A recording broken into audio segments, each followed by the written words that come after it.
भगवान कह रहे हैं मैं जिस भक्ति की बात कह रहा हूं उसमें कोई विशेष प्रयास की बात नहीं है।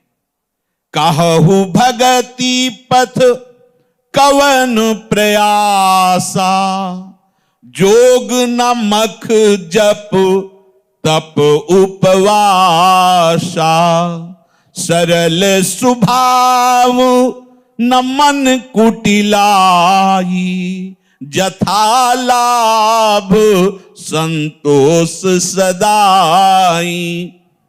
कहो भाई भक्ति मार्ग में क्या तुम्हें कठिनता लगती है? भगवान कह रहे हैं क्या कठिनता है, क्या श्रम है?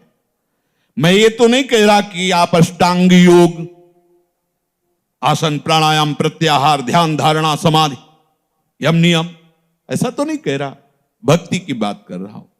इसमें योग की भी आवश्यकता नहीं, अष्टांग योग। इसमें बड़े बड़े यज्ञों की बात नहीं कर रहा हूं कि अविष्यान इतना रुपया इतना पैसा हो तब ऐसी यज्ञ होगी, इसकी भी जरूरत। इस मंत्र का ऐसे जप अनुष्ठान करो, ऐसा भी भक्ति में विधान नहीं किया।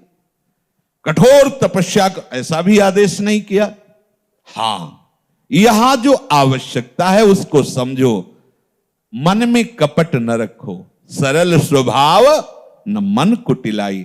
सरल स्वभाव वाले बनो, जो वाणी में वही हृदय में वही आचरण में, जो हृदय में वही वाणी में वही आचरण में, यह है सरल स्वभाव। हृदय में कुछ, वाणी में कुछ, आचरण में कुछ, इसे कपटी कहते हैं, कपटी। सरल क्या? जो हृदय में वही वाणी में वही आचरण में, तीनों में अंतर नहीं।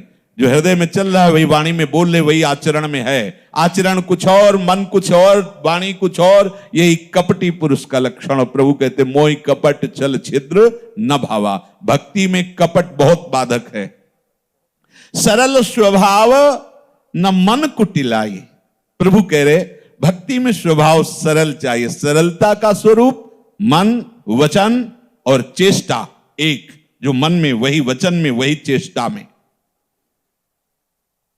और दूसरी बात, जैसे प्रभु रख रहे हैं वैसे संतोष धारण करो।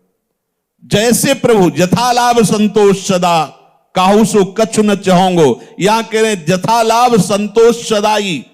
जैसी परिस्थिति तुम्हारी है प्रभु तुम्हारे योग्य रचकर भेजा, निकलो उससे। उससे न राग करो न द्वेष करो, वो तुम्हें उठाने के लिए परिस्थिति रची गई है प्रभु के द्वारा। यथा लाभ, जैसे प्रभु ने आपकी व्यवस्था की, ठीक आपके लायक है, आप उसमें न राग करो और न द्वेष करो, निकलो उससे, ऊपर निकलो। एक बात कही कि सरलता होनी चाहिए, कपट नहीं। दूसरी बात कही कि जैसी परिस्थिति हो उसमें संतोष धारण करो। जोई जोई प्यारो करे सोई मोई भावे। अब तीसरी बात और जोर की कह रहे हैं प्रभु, ये भक्ति के लिए अति अनिवार्य बातें कही। कह रहे हैं मेरी भक्ति में जोग नमक जप तप उपवासा, लेकिन इसकी जरूरत है। सरल स्वभाव न मन कुटिलाई, जथा लाभ संतोष सदाई। ये जो बात कह रहे हैं सब बातों की एक बात है।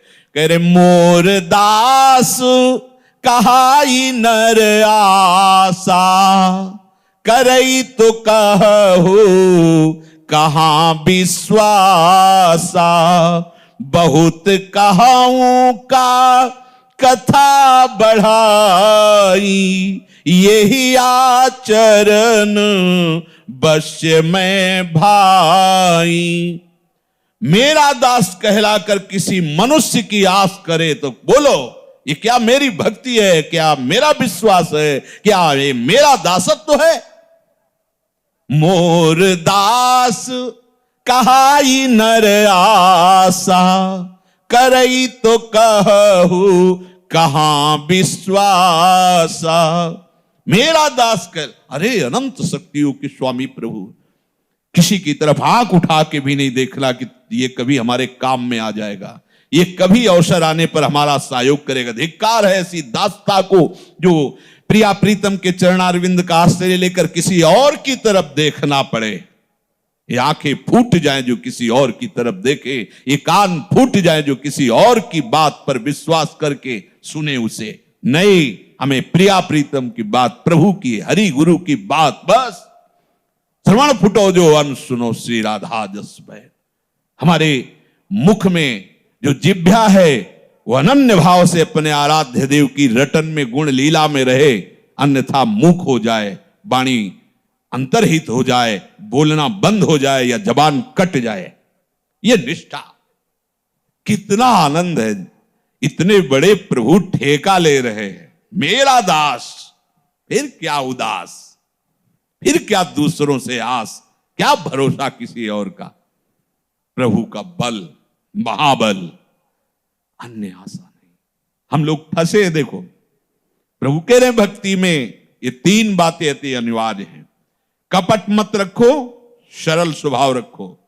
दूसरी बात, जैसी परिस्थिति है उसी में भजन करो, विचलित मत हो, प्रभु ने आपके योग्य परिस्थिति रची। तीसरी बात, किसी का भरोसा मत रखो, एकमात्र प्रभु से ही आशा भरोसा और बल हो। प्रभु कह रहे हैं देखो अगर ऐसे आचरण करोगे तो मैं तुम्हारे बसीभूत हो जाऊंगा। प्रभु स्वयं अपना वशीकरण उपाय बता रहे, यही आचरण बस्य में भाई। ऐसे आचरण से जो युक्त होता है उसके मैं अधीन हो जाता हूं। कैसे? बैर न विग्रह आस न त्रासा, सुख में ताही सदा सब बाशा। सुख में ताही सदा सब आशा, अनारंभ अनिकेत अमानी, अनघ अरोस दक्ष विज्ञानी। जो मेरा भक्त होता है वो पहली बात किसी से दुश्मनी नहीं ठानता। अजात शत्रु ते सदा, हरिवंश नाम लीन जे, ये बात पकड़िए। अगर आपके अंदर किसी के प्रति भी बैर है तो अभी हरिदासत्व में कमी है। किससे बैर करोगे? सब में उसी का रूप समाया, कौन है अपना कौन पराया। सब प्रणाम करने योग्य बंदनी मेरे प्रभु ही नाट्य कर रहे हैं, माया को स्वीकार करके।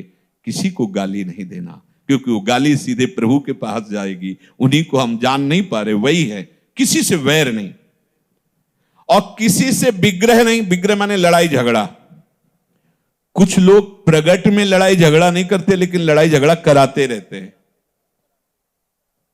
तुम सुना? बोले क्या? कहना नहीं किसी, वो ऐसा तुम्हारे प्रति कह रहा था। अब उसके जो भाव अभिव्यक्तियां हुई उसके पास पहुंचा।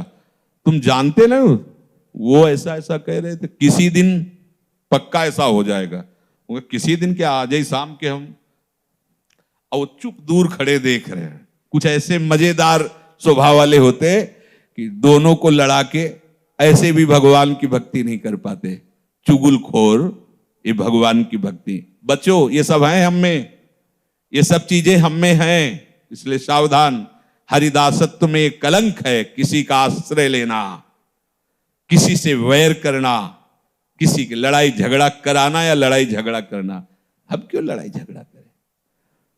अगर तुम गाली देते हो, अपमान करते हो, मारते हो तो हम कोई अनाथ थोड़ी है। हमारे स्वामी वो देख लेंगे तुम्हें, और वो जब देख लेंगे निहाल हो जाओगे तुम, निहाल हो जाओगे। वो निहाल कर देते पक्का। कभी द्वेष करने लायक नहीं रहोगे जिस दिन उनकी दृष्टि पड़ गई। बहुत सावधान। भगवान मांग कर रहे हैं, वैर न विग्रह आस न त्रासा। किसी और से आस नहीं, मिटाओ। अभी देखो कहां आस है। किसी के शरीर से आस, किसी के भोगों से आस, किसी से कोई आस नहीं। एक भरोसो, एक बल, एक आस विश्वास। बैठो तो आप विश्वास पकड़ करके। आपको लगेगा कि आपके पास तो है तो सब। वृंदावन आए थे, एक व्यक्ति का परिचय नहीं, एक धन का तो नामो निशान नहीं, भोजन की व्यवस्था नहीं, किसी को जानते नहीं थे। ये किसकी व्यवस्था? महारानी की व्यवस्था। मेरी व्यवस्था है क्या? नहीं, महारानी की। आप भी आश्रित होकर देखिए, उनको भेष से थोड़ी मतलब होता है, उनको तो अपनेपन से मतलब होता है। आपने बहुतों को अपना बना रखा है, महारानी जो देख रही अंदर से। और जिस दिन ऐसा आएगा कि गोरे चरणारविंद के सिवा कुछ नहीं, तो श्री राधा किंकरी नाम लुटा थी, चरण यो रद्भुता सिद्धि कोटि। करोड़ों अद्भुत सिद्धियां हाथ जोड़े खड़ी रहती। ये किसी की चापलूसी या चालबाजी से थोड़ी सुविधाएं, ये महारानी की कृपा कोर से सब है। और उस कृपा कोर के आप भी अधिकारी हैं, पर शर्त है मोरदास कहाई नरासा, अन्य की आशा नहीं, अन्य आशा नहीं। प्रभु कह रहे उसके लिए सभी दिशाएं सुखमयी होती हो, जहां भी वास करेगा आनंद ही आनंद रहेगा। किसको? किसी से बैर नहीं, किसी से झगड़ा नहीं, किसी से आस नहीं, किसी से भय नहीं। क्यों भय किसी से? इतना बड़ा मालिक मेरे साथ है, मुझे कोई छू सकता है? हाँ, उसको पिटवाना है तो कोई बचा सकता है? नहीं बचा पाएगा। उसको नहीं पिटवाना तो कोई पीट सकता है? नहीं। आग में फेंका गया, जहर खवाया गया, सांपों के बीच में कृत्या उत्पन्न की गई, क्या क्या नहीं किया गया। एक रोम झुलसा क्या प्रहलाद का? तो प्रभु केवल प्रहलाद जी के ही हैं क्या? नहीं, प्रभु यह कह रहे हैं यही आचरण बस में भाई, ऐसे आचरण करो मैं तुम्हारे अधीन हो जाऊंगा। प्रभु कह रहे हैं अनारंभ, ये महान भक्त का लक्षण है, ये सिद्ध भक्त का लक्षण है। उसके द्वारा संकल्पित कोई कार्य नहीं होते कि ऐसा करो परसों ऐसा कर लिया जाए, ऐसा नहीं होगा। चलो अभी चलते, परिक्रमा लगा, हाँ चलो, इस पूर्णा हुई, चले, ऐसा कर लो, ये गान करो, हाँ अभी ऐसा किया जाएगा, ये संकल्प करते नहीं। अनारंभ, अचानक भगवत प्रेरणा से हो रहा, उसका कोई संकल्प नहीं, कोई कामना नहीं, कोई फल की इच्छा नहीं कि ये करने से ये फल मिलता, चलो ये किया जाए, ऐसा नहीं है, स्वाभाविक है वो। अनारंभ, अनिकेत, जहां वो रह रहा है वो अपना घर नहीं है, उसे अनिकेत कहते। ये मेरा घर है तो ये आपने उसकी आसक्ति स्वीकार की, अहंकार स्वीकार किया कि मेरा है, नहीं, ये क्या है? राधा के लिकुंज है, श्री किशोरी जी का सारा वैभव है। आप कौन है? उनके चरण सेवक, उनके चरणों में रहने वाले। तो सेवक कहां रहता है? स्वामी के समीप। स्वामी कहां है? महल में। सेवक कहां है? महल में। सेवक स्वामिनी के चरणों पे विश्राम करता है।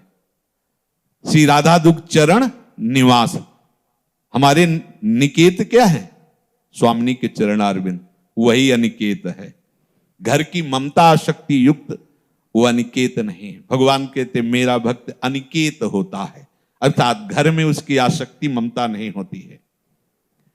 अमानी, वो कभी किसी से मान नहीं चाहता, बहुत कड़ुआ है मान। अपमान कड़ुआ लगता है किसको? अभी जो इस मार्ग में नहीं चढ़ा है। फिर अपमान कैसा लगता है? मीठा लगता है। और मान कैसा लगता है? अपमान जैसा कड़ुआ लगता है। जैसे संसारी पुरुष को अपमान कड़ुआ लगता है, ऐसे ही भागवतिक पुरुष को मान कड़ुआ लगता है। अपमान नीचा अपमानम सुधा, हाँ ठीक है, अच्छा है, अच्छा है। और वो अनग, उससे कभी कोई पाप नहीं होता जो भगवान का भक्त होता है, क्योंकि पापाचरण होते हैं शरीराभिमान से। मैं स्त्री हूं, मैं पुरुष हूं, मैं भोगूंगा, मैंने भोग लिया, मैं भोग सकता हूं, इसी से पापाचरण होते हैं। शरीरासक्ति, शरीराभिमान से ही पापाचरण होते हैं। और वो पहले ही अहंकार भगवान के चरणों में समर्पित कर चुका है, इसलिए उससे कोई पापाचरण नहीं, वो निष्पाप होता है। न पूर्व, न वर्तमान, न भविष्य, तीनों में वो निष्पाप होता है। अरोष, कोई कितना भी करे उसे क्रोध नहीं आ सकता, वो अरोष होता है। और दक्ष, बड़ा निपुण होता है अपने मार्ग में, कैसे भजन बचाना है, कैसे भजन बढ़ाना है, कैसे भजन पचाना है, वो इस बात में बड़ा चतुर होता है। रामई भजे थे चतुर नर। और विज्ञानी, केवल कोरी बातें ही नहीं होती परमार्थ की, उसका अनुभव किए होता है। खास बात, अगर अनुभव नहीं है तो सब बातें हैं, बातों से क्या, बातों से क्या अनुभव होने वाला? अनुभव जब तक उन बातों का, तभी प्रारंभ में ही कहा था श्रवण, मनन, फिर धारण, निष्ठा। अगर ये तीनों हैं तो परमार्थ के पथिक। केवल श्रवण किया और मनन किया, धारणा नहीं उतारी तो तुम दूसरों को सुना सकते हो। धारणा आ गई तो दूसरे तुम्हें देख के परमार्थ के पथिक बन जाएंगे, ऐसे परमाणु आ जाएंगे। प्रभु कह रहे हैं कि जो ऐसे आचरण से चलता है कि सदैव साधु संग प्रिय लगे। अगर संग करे तो प्रीति सदा सज्जन संसर्गा, तृणसम विषय स्वर्ग अपवर्गा। संसार के भोग की क्या बात, देवराज इंद्र को जो भोग सुविधा मिली उसकी भी इच्छा नहीं रहती और मोक्ष की भी इच्छा नहीं रहती। वो भक्ति पक्ष में डूबा रहता है, हठ पूर्वक भक्ति पक्ष में, भगवत आराधना में। पर वो कभी दुष्टता नहीं करता कि दूसरों की निंदा करे, दूसरे वैष्णवों की निंदा करे, दूसरे संप्रदायों की चर्चा निंदा करे। ऐसा नहीं होता भगवान का भक्त। अगर ऐसा है तो अभी वो सही मार्ग में नहीं। किसी की भी निंदा नहीं, सब में प्रभु समाये हैं। हम जिसकी निंदा कर, हम सोचते हैं कि हम अपने आचार्य की बड़ाई करके दूसरे की निंदा करेंगे तो हमारे आचार्य हमारे को माला पहना देंगे, बास या बास हमारा यश। अरे पागल, जो यहां बैठा है वो वहीं बैठा हुआ, सब जगह वही बैठा है, दूसरा कोई है ही नहीं। अगर इधर आप चंदन लगाते उधर गाली देते तो वो गाली इधर ही तो आएगी। क्या तेरी आराधना हो रही है? पलट सुधाते सठ बिसले ही, बिल्कुल नहीं, बिल्कुल। ये मनुष्य शरीर भोगों के लिए नहीं मिला, ये भगवान की प्राप्ति के लिए मिला है, भगवत स्वरूप। लेकिन सब नहीं चल सकते, सब ये नहीं सुन सकते, सुन नहीं सकते, सबके कान में ये बात नहीं जाएगी। बड़े भाग पाइप सत्संगा, वहो भाग्य उदय होते हैं तब संतों के वचन कान में जाते हैं। उनसे भी ज्यादा उनके भाग्य होते हैं जो उस वचन को स्वीकार कर लेते हैं। उनसे भी ज्यादा वो महाभाग्यशाली होते हैं जो स्वीकार करके तत्क्षण यात्रा प्रारंभ कर देते हैं भगवत मार्ग की। प्रभु कह रहे हैं, ताही कबहू भल कहई न कोई, गुंजाग्रही परम मणि खोई। उसे कोई बुद्धिमान नहीं कहता जो मणि का त्याग करके गुंजा उठाने की कोशिश करे। देखो, मणिगण पुंज ब्रजपति छाड़त, हित हरिवंश कर गही कंचु। कैसे मूड है। मणिगण पुंज इंद्रनील मणि प्रभु श्री कृष्ण को छोड़ करके ये विषय रूपी कांच बटोर रहे हैं। कामधेनु का दुग्ध छोड़कर चावल की धोवन पीना चाहते हैं। आकर 4,84,000 जो निभ्रमत यह जीव अविनाशी। 84 लाख योनियों में अंडज, स्वेदज, जरायुज, उद्भिद 4 प्रकार से जन्म होते हैं। बराबर इन्हीं में भागता रहता है। कोई अंडा से पैदा होते हैं, कोई जैसे मिट्टी आदि से, दीमक आदि अपने जैसे गर्भपिंड आदि से प्रकट, ऐसे कोई बीज से वृक्ष आदि, ये सब जीव ही हैं। 84 लाख योनियों में भटकते भटकते, ये भटकन मिटाने का समय है। समझ जाओ, समझ जाओ, बहुत बढ़िया अवसर है। नहीं, काल कर्म स्वभाव गुण तुम्हें टिकने नहीं देगा, भागते रहोगे। प्रभु कह रहे, फिरत सदा माया कर पेरा, काल कर्म स्वभाव गुण घेरा। कबहू ककरी करुणा नर देही, देत ईस बिनु हेतु सनेही। नर तल भाव बारिद कहूं बेरो, सन्मुख मरुत अनुग्रह मेरो। करनधार सद्गुरु दृढ़ नावा, दुर्लभ साज सुलभ करि पावा। प्रभु स्वयं कह रहे, माया की प्रेरणा से, कर्म स्वभाव और गुण से घिरा हुआ ये जीव 4 प्रकार की 84 लाख योनियों में भटकता रहता है। बिना ही कारण स्नेह करने वाले, जो सबके ईश्वर हैं वही बोल रहे और वो संबोधन कर रहे, बिना कारण कृपा करने वाले वो ईश्वर दया करके फिर उस जीव को मनुष्य शरीर देते। चल अब इस बार तेरा उद्धार हो जाए, भटकना मिट जाए तेरा। ये मनुष्य शरीर भवसागर से तरने के लिए जहाज है। अगर नौका को अनुकूल वायु मिल जाए तो प्रयास नहीं करना पड़ता, सहज में नाव पार कर जाती है। अगर वहां भंवर भी है और अनुकूल वायु है तो झटके में पार हो जाएगी। प्रभु कह रहे मनुष्य शरीर मिला, मानो आपको भव समुद्र से पार होने की नौका मिल गई। और सन्मुख मरुत अनुग्रह मेरो, मेरी कृपा तुम्हारे को अनुग्रह क्या, वो अनुकूल वायु। चल वृंदावन से, ये सत्संग सुन, इन महात्मा से जुड़, ये नाम जप कर, ये ऐसे चल, ये उनकी कृपा है। यहां आना, यहां जुड़ना, यहां बातें सुनना, भगवत मार्ग प्रिय लगना, ये उनकी कृपा है। नहीं सुनने का अवसर ही नहीं दिया जाता। जिन पर प्रभु की ये अनुग्रह वर्षणी दृष्टि नहीं है, उनको ये बातें सुहाती ही नहीं है। वो इधर कदम, अगर भूल से किसी के संग वस आ गए तो केवल दोष दर्शन और निंदा आदि के सिवा कुछ नहीं पकड़ पाएंगे। बोले अच्छी नौका मिल गई और मेरा कृपा रूपी अनुकूल वायु मिल गई और बड़े चतुर खिवैया सदगुरुदेव मिल गए। करनधार सदगुरु दृढ़ नावा। आहा, खिवैया मिलना बड़ा कठिन होता। नाव भी मिल गई, हवा भी अनुकूल, पर खिवैया नहीं तो कैसे होगा। खिवैया मिल गए, सदगुरु मिले, मानो अब मेरा अंतिम जन्म है, अब तो पार हो ही जाएगी नाव, पर अब भी चूक है।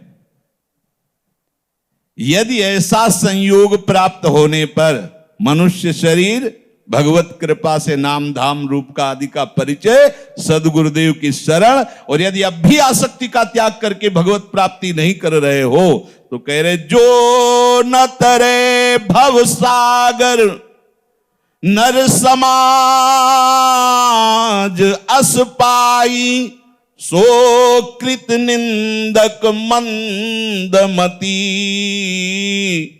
आत्माहन गति जाई।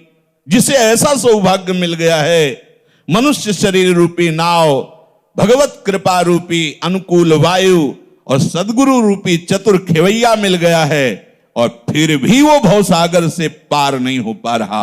अर्थात गुरु आज्ञा का पालन करके, समस्त रागों का त्याग करके, वैराग्य से दृढ़ होकर अनुराग मार्ग में नहीं चल रहा है, तो बोले बड़ा